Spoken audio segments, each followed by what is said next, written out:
Ladies and gentlemen, there are things that you will only be able to learn by the weakest among us. And when you snuff them out, you are the one that loses. The Lord looks after them, but you are the one that will suffer forever. And what arrogance, what absolute arrogance, and it has been an argument for so long in this human place that we live, that the stronger should dominate the weaker, should determine who lives or dies. The arrogance of that, don't you realize that you cannot make your own heart beat? Don't you realize that all the power that you think you possess, you really possess none of it? It is the mercy of God that sustains you, even when you hate Him. So they looked at my dear Penny and they said, Gianna will never be anything, which is always encouraging. And she decided to ignore them, and she worked with me 3 times a day, and I began to hold up my head, and I said, well, Gianna will never this and never that. Long story shorter, I was walking by the age of 3.5 with a walker and leg braces, and I stand up here today with a mild little limp and without a walker and leg braces. I fall gracefully sometimes and very ungracefully at other times, depending on the situation, but I consider it all for the glory of God.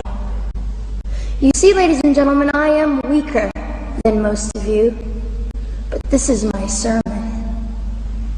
And what a small price to pay to be able to blaze through the world as I do and offer hope.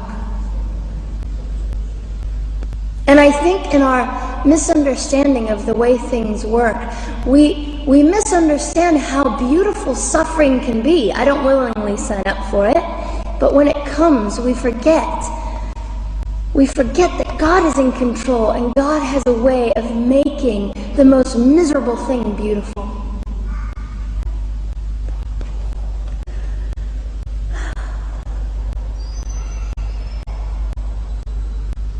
I have met my biological mother. I have forgiven my biological mother. I am a Christian.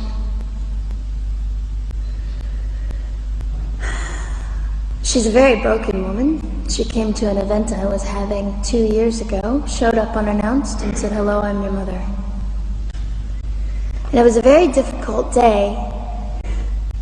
And yet, while I was enduring all of this, you'll probably think I'm silly, but I was sitting there and I was thinking, I don't belong to you. I belong to Christ. I'm His girl, and I'm a princess. So no matter what you say, in all your anger and brokenness and rage, it's not mine to keep. It's not mine to carry, and I won't. I was saying all this inside. So, ladies and gentlemen, you have an opportunity. But for just a brief moment, I would like to speak directly to the men in this room and do something that is never done. Men, you are made for greatness. You are made to stand up and be men. You are made to defend women and children, not stand by and turn your head when you know murder is occurring and do nothing about it. You are not made to use women and leave us alone. You are made to be kind and great and gracious and strong and stand for something. Because men, listen to me. I am too tired to do your job. Women, you are not made for abuse. You are not made to sit and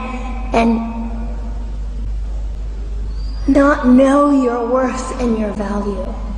You are made to be fought for forever. So now is your moment. What sort of people are you going to be?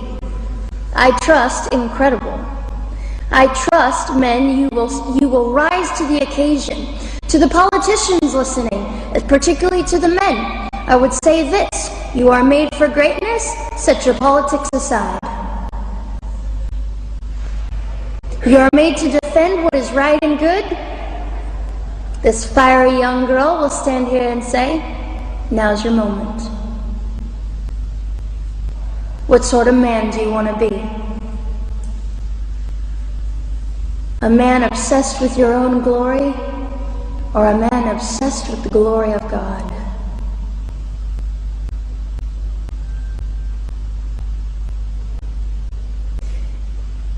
It's time to take a stand, Victoria. This is your hour. God will assist you. God will be with you. You have the opportunity to glorify and honor God in 2008. I'll just end with this. Some of you might be slightly annoyed that all I keep doing is talking about God and Jesus.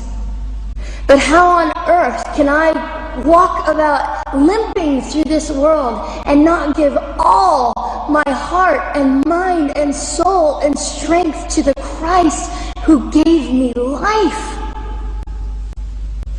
So if you think I'm a fool, it's just another jewel in my crown.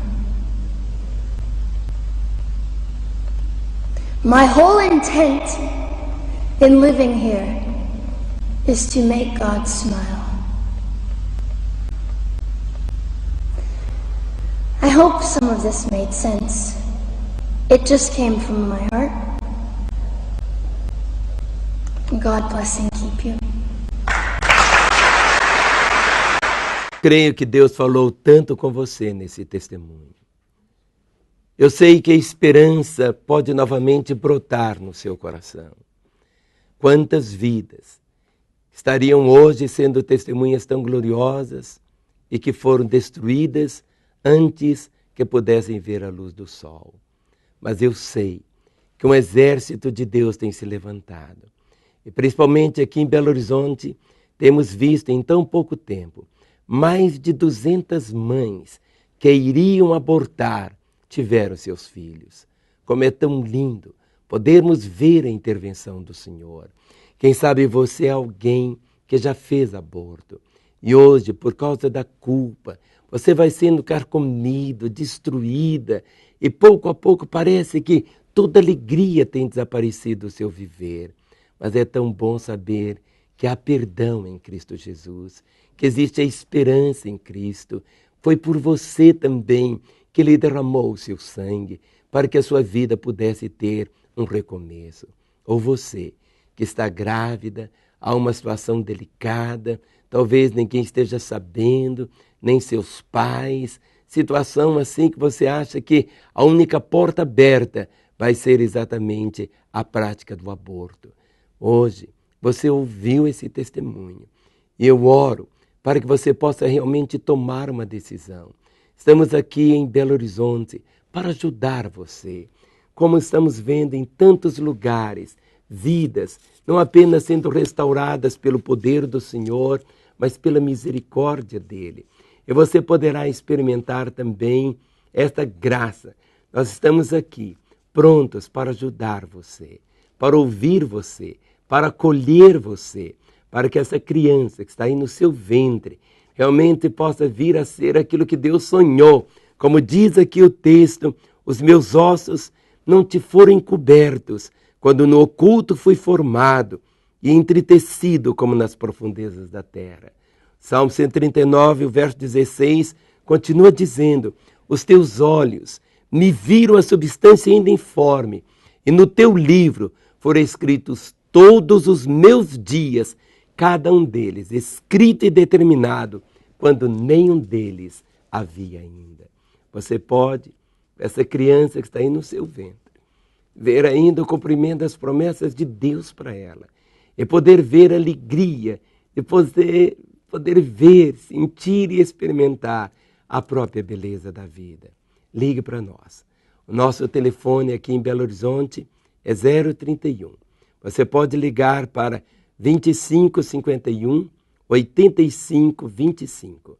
Anote esse telefone, 031 2551 8525, ou se não, 2552 2799. Eu vou repetir, 2552 2799. Nós queremos ouvir você. Temos recebido aqui em Belo Horizonte pessoas de tantos lugares. Não importa quem você seja.